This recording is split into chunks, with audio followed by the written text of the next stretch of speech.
Welcome back to my channel நண்பா. நம்ம இன்னைக்கு டிராகன் பிரின்ஸ் யுவான் அனிமோட 12வது எபிசோட பத்தி பார்க்க போறோம்.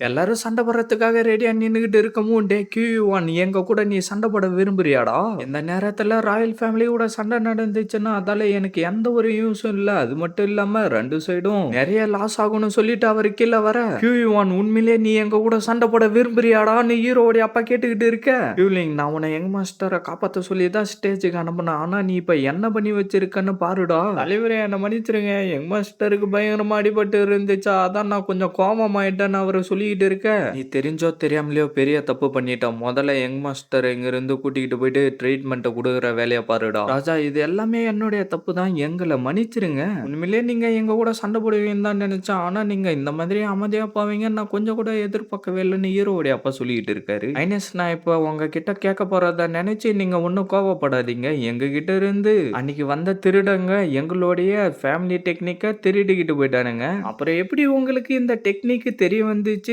கியூவோடைய அப்பா கேட்டுக்கிட்டு இருக்க, அது வந்து நான் பிளாக் ஃபாரஸ்ட்ல பிராக்டிஸ் பண்ணிட்டு இருக்கிறப்ப எனக்கு அந்த அசாசின்ஸுக்கு கிட்ட இருந்து எனக்கு இது கிடைச்சிச்சு. அப்படின்னா எங்களுடைய டெக்னிக்கை திருடிக்கிட்டு போன திருடங்க கிட்ட இருந்து நீங்க வாங்கிட்டீங்களா? அப்படின்னா திருப்பி அதை எங்க கிட்ட கொடுத்துருங்க. நீங்க பண்ண போற உதவிக்கு ரொம்ப நன்றின்னு அவரு சொல்லிக்கிட்டு இருக்கேன். ஆனா நான் பிளாக் ஃபாரஸ்ட்ல சோஸ் பீஸ்ட் கூட சண்டை போட்டுக்கிட்டு இருக்கிறப்ப அந்த டெக்னிக் அதை உடைச்சிருச்சு. இல்லைன்னா நான் அதை ஏற்கனவே உங்ககிட்ட கொடுத்துட்டு இருப்பேன் அப்படின்னு நம்ம ஹீரோ சொல்லிக்கிட்டு இருக்க.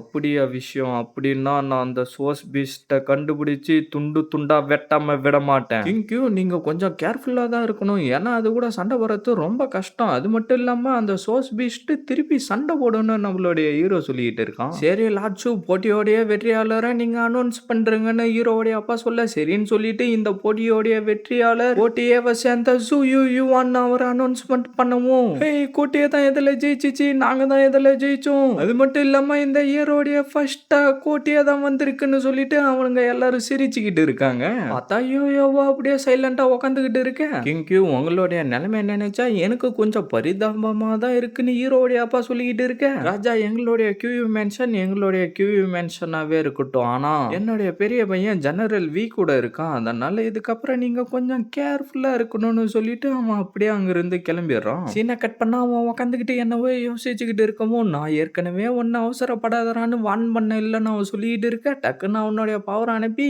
அந்த இடத்துல அவனுடைய காயினை வைக்க எவனோ ஒருத்தன் ஓடி வந்துட்டு சீக்ரெட் பிரிசன்ல இருந்து உங்களுக்கு நியூஸ் வந்திருக்குன்னு சொல்லிக்கிட்டு இருக்கவும், அதை அவன் வாங்கி படிச்சுட்டு ஜூ ஃபேமிலியோடைய டிராகனுக்கு திருப்பி உயிர் வந்துருச்சா? அப்படின்னா நம்ம அவனை சும்மா விடக்கூடாது, அவனை சாவடிச்சிடலாமா? நம்மளுடைய தாவு வந்து ஸ்வாட் டைனாசிட்டி அப்புறம் 10,000 பீஸ்ட் டைனாசிட்டி கூட சண்டை போட்டுக்கிட்டு இருக்கு. இந்த மாதிரி விஷயத்துக்கெல்லாம் எப்படி என்னுடைய நேரத்தை செலவழிக்க முடியும்? ஆனா தலைவரே சூயுவானுக்கிட்ட ஒலி டிராகனுடைய பவர் இருக்குன்னு அவன் சொல்லவும் அவன் அப்படியே பயங்கரமா கடுப்பாயிட்டு அவனுடைய காயினை அவன் கிட்ட அனுப்பவும் அவன் பயங்கரமா பயப்பட ஆரம்பிச்சிடான்.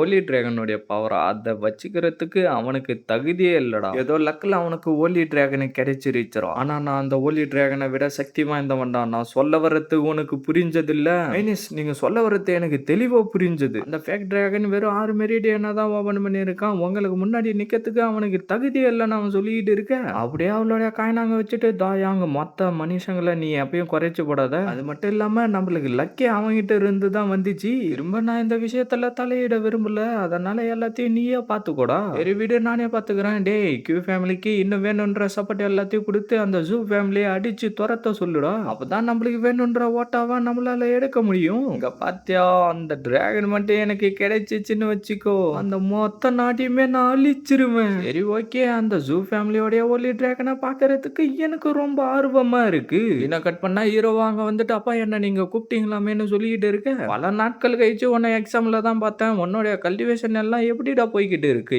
ஒன் ஹீரோடைய அப்பா கேட்க, அப்பா நான் 7th மெரிடியனை சீக்கிரமாவே ஓபன் பண்ணிடுவேன். சரி இந்த தடவை எப்படியோ இந்த கிரேட் சூவியூ மென்ஷனை நம்ம தக்க வச்சுக்கிட்டோம். ஆனா QU1 இந்த விஷயத்தை இப்படியெல்லாம் விட்டுற மாட்டான். எனக்கு தெரிஞ்சு QU மென்ஷன் கிட்ட இப்ப இருக்கிற சக்திக்கு நம்ம ராயல் ஃபேமிலி கூட அவன் போர் ஆரம்பிக்கிறதுக்கு கூட வாய்ப்பு இருக்கு. போர் மட்டும் ஆரம்பிச்சிச்சுன்னா 2 சைடுமே லாஸ் அதிகமாகும். அதனால ஜெனரல் வி நம்ம கூட இருந்தாருன்னா கொஞ்சம் சப்போர்ட்டா இருக்கும்டா. என்னது காங்லாங் கண்ட்ரில இருக்கிற ஜெனரல் வி காங்லாங்க பத்தி அப்பா பேசுறீங்க? அவர் டீச்சர் வில்லியம்ல இருக்கிற ஒரு ஸ்ட்ராங்கான ஆளு. அது மட்டும் இல்லாம அவரு கீழ 3 பவர்ஃபுல் ஆர்மிஸ கண்ட்ரோல்ல வச்சுக்கிட்டு இருந்தாரு. இருந்தாலும் என்னால அவருக்கு ஹெல்ப் பண்ண முடியல. இந்த மேட்டர் வந்து பிளாக் அப்பேஸ்ன்ற இடத்துல தான் ஆரம்பிச்சுச்சு. இந்த இடத்துல இருக்கிற சோர்ஸ் பீஸ்ட்ங்கள கண்ட்ரோல் பண்ணணும்னு சொல்லிட்டு பல நாட்டுல இருந்து பல பேர் வந்து சண்டை போட்டுட்டு இருந்தாங்க. அப்ப பிளாக் பாய்சன் சிட்டில இருந்த சிட்டி லார்டும் தாய்ச்சுவா ரிலிம்ல ரொம்ப ஸ்ட்ராங்கான ஆளா இருந்தாரு. அந்த நேரத்துல காங்லாங் கண்ட்ரில பல பேரை அவரு தான் வழி நடத்திக்கிட்டு இருந்தாரு. ஜெனரல் விக்கு நான் ரீஇன்ஃபோர்ஸ்மெண்ட் அனுப்பி ஹெல்ப் பண்ணுவேன்னு சொல்லி ப்ராமிஸ் பண்ணிட்டு இருந்தேன். ஆனா நாங்க அந்த இடத்துக்கு போன நேரத்துல ஜெனரல் விக்கு பிளாக் பாய்சன் மூலியமா ரொம்ப அஃபெக்ட் ஆயிருந்தாரு. அந்த பிளாக் பாய்சனை அவருடைய குழந்தை உடம்புல சப்ரஸ் பண்ணி வச்சுட்டாரு. அதனால பிறந்ததுல இருந்து இப்ப வரைக்கும் அவன் பெட்ல தான் இருக்கான். அதனால ஜெனரல் வி காங்லாங் கண்ட்ரியை விட்டு வெளியிலே வர மாட்டாரு. அது மட்டும் இல்லாம பிளாக் பாய்சன் கிங்கு கூட ரிவெஞ்ச் எடுக்கிறதுக்காக வெயிட் பண்ணிக்கிட்டு இருக்காரு. இந்த மாதிரி நேரத்துல அவராலையும் எனக்கு ஹெல்ப் பண்ண முடியாது.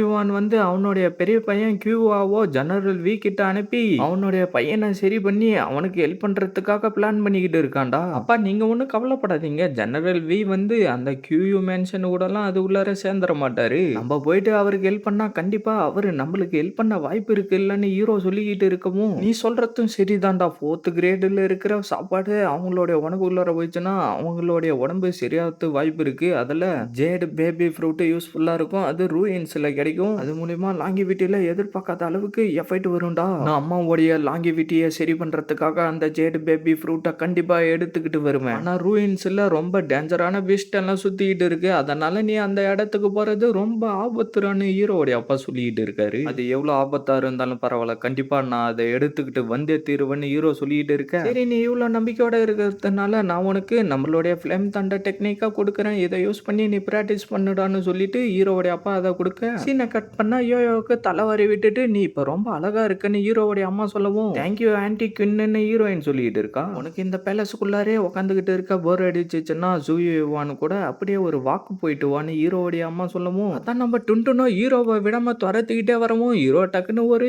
கறி துண்டை போட்டு அதை கரெக்ட் பண்ணிடுறான். சரி யோயோ யுவான் இந்த இடத்துக்கு வந்துட்டான், நீங்க 2 பேரும் பேசிக்கிட்டு இருங்க, எனக்கு வேலை இருக்கு, நான் கிளம்புறேன்னு சொல்லிட்டு ஹீரோவுடைய அம்மா அங்கிருந்து கிளம்பி போயிடுறாங்க. அப்படியே நம்ம ஹீரோவோ ஹீரோயினே பார்த்துக்கிட்டு இருக்க எதுக்காகடா நீ என்ன அப்படி பார்த்துக்கிட்டு இருக்கன்னு கேட்கவும் இன்னைக்கு நீங்க பார்க்க உண்மையிலே ரொம்ப அழகா இருக்கீங்க, என்னை பத்தி திருப்பி ஏதோ உன்னுடைய மனசு உள்ளார நினைச்சுக்கிட்டு இருக்கிற மாதிரி ஃபீல் ஆகுதே, அப்படிலாம் எதுவும் இல்ல, இது ரொம்ப எக்ஸ்பென்சிவ் ஆனது, உங்களுக்காகவே நான் இதை வாங்கிக்கிட்டு வந்தேன், சரி ஏதோ பிளான் பண்ணி தான் இதை வாங்கிக்கிட்டு வந்திருக்க, அது என்னன்றத சொல்றா, அப்படிலாம் எதுவும் இல்லைன்னு ஹீரோ சொல்ல அப்படியே நம்ம ஹீரோயினும் அந்த சைடு திரும்பவும் உங்ககிட்ட இருந்து என்னால எதையும் மறைக்க முடியாது போல தெரியுது, அது வந்து நான் கியூ நர்சிங் ஸ்டேஜ் அடைய போறதுனால ஃபிளேம் தண்டர் டெக்னிக்கை கல்டிவேஷன் பண்றதுக்காக 4th கிரேடு சோர்ஸ் எனர்ஜி எனக்கு தேவைப்படுது, அது இருந்தா தானே என்னால பிராக்டிஸ் பண்ண முடியும், ஆமாடா இது வந்து கிராண்ட் பா விட்டுட்டு போன 7th கிரேடு ஒஜின் கியூடா, இதுக்கு எக்ஸ்சேஞ்சா என்னுடைய ஜூயு டைனசிட்டியா கொடுத்தா கூட பத்தாது, சரி யோயோ இது இல்லாம வேற எதனா உங்ககிட்ட ஆப்ஷனுங்க இருக்கா, சரின்னு சொல்லிட்டு என்னத்தையோ வெளியில வர வைக்கவும் என்னது இது, இதோடைய பவர் ரொம்ப ஸ்ட்ராங்கா இருக்குன்னு நம்மளுடைய ஹீரோ சொல்லிக்கிட்டு இருக்கான். இதை வந்து ரெக்கார்டிங் டெக்னிக்னு சொல்லுவாங்க. இதோடைய பேர் வந்து ஜூலாங் ஜிங். இதுக்குள்ளார லெஜெண்டரி டிராகனோட பவர் இருக்குடா.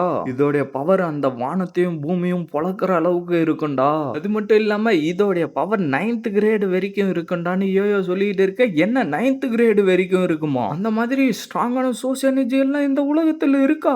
ஆனா இன்னொரு விஷயம் சொல்லிடுறேன், இதுல கிட்டத்தட்ட ஒரு 3-4 சக்தியாட்டம் இருக்கு. அதுல நீ எதனா ஒரு சக்தியை தான் சூஸ் பண்ண முடியும். ஆனா நீ ஒரு தடவை ஒன்னத்தை சூஸ் பண்ணிட்டனா உன்னால மத்த எதையும் யூஸ் பண்ண முடியாது. அது மட்டும் இல்லாம இதை யூஸ் பண்றப்ப ஆன்சிஸ்டர் டிராகனோட ஸ்பிரிட் அவங்களுடைய உடம்புக்குள்ளார போக ஆரம்பிக்கும். ஏற்கனவே உன்னுடைய உடம்புக்குள்ளார ஓலி டிராகன் இருக்கு, அதனால நீ ரொம்ப கொடுத்து வச்சவன்டான்னு யோயோ சொல்லிட்டு இருக்கா. ஆனா என்னால எத்தனை லெவல் அடைய முடியும் தெரியல, இதை கண்ட்ரோல் பண்றது ரொம்ப கஷ்டமா இருக்கும் போல தெரியுதுன்னு ஹீரோ யோசிச்சுக்கிட்டு இருக்க. அப்படியே யோயோவா கையை வச்சுட்டு இங்க வந்து உண்மையிலே ஒரு முட்டாளா இருப்பாரு போல தெரியுது. டிராகன் பாய்சனை ஈஸியாவே உடம்புல இருந்து எடுத்துடலாம், ஆனா அந்த விஷயம் கூட அவருக்கு தெரியாம இருக்கு. சரி நீ எதடா பிராக்டிஸ் பண்ண போற, நான் வந்து ஜூலாங் ஜிங்கே பிராக்டிஸ் பண்றேன், இதுக்கப்புறம் எனக்கு பிடிச்சவங்க யாரும் எனக்காக கஷ்டப்படுறத நான் பார்க்க விரும்பல, அதனால நான் கண்டிப்பா ஸ்ட்ராங்கான ஒரு ஆளா ஆகியே தீருவேன். ஜூயுவான் ஒரு விஷயத்த நான் வச்சுக்கோ, நீ இப்ப இதை செலக்ட் பண்ணிட்டேன்னா உன்னால வேற எதையும் மாத்த முடியாது, கண்டிப்பா நான் இதுல இருந்து மாற மாட்டேன், அது மட்டும் இல்லாம என்னுடைய உயிர் இருக்கிற வரைக்கும் நான் உங்களை கண்டிப்பா பாதுகாப்பேன். ஆன்சிஸ்டர் டிராகன் சுத்துற மந்த்ராவோடைய ஃபர்ஸ்ட் லெவல்ல நீ கம்ப்ளீட் பண்ணணும்னா, அதுக்கு இந்த சோர்ஸ் மெட்டீரியல் எல்லாம் தேவைப்படும்டா. அத அப்படியே அவங்க அப்பா கிட்ட எடுத்துக்கிட்டு வந்து குடுத்துட்டு, "எனக்காக இத கொஞ்சம் ரெடி பண்ணி குடுங்க அப்பான்னு" சொல்லிக்கிட்டு இருக்கான். மகனே நீ சொல்றதெல்லாம் வாங்குற அளவுக்கு நம்ம கிட்ட காசு இல்ல. ஆனா சோலார் சோர்ஸ் ஸ்டோன் மட்டும் ஜெனரல் வி கிட்ட ஒண்ணு இருக்கிறதா நான் கேள்விப்பட்டிருக்கேன். அது உனக்கு வேணும்னு நினைச்சேன்னா, உன்னுடைய திறமைய யூஸ் பண்ணி தான் நீ அத எடுத்துக்கிட்டு வரணும். அப்படின்னா நான் இப்பவே காங்லாங் நாட்டுக்கு கிளம்பி போறேன்னு ஹீரோ சொல்லிக்கிட்டு இருக்கான். சீன கட் பண்ணா கியூ உடைய அண்ணன் லெட்டர படிச்சு பார்த்துட்டு டே ஜூயூவான்னு சொல்லிக்கிட்டு இருக்கான்.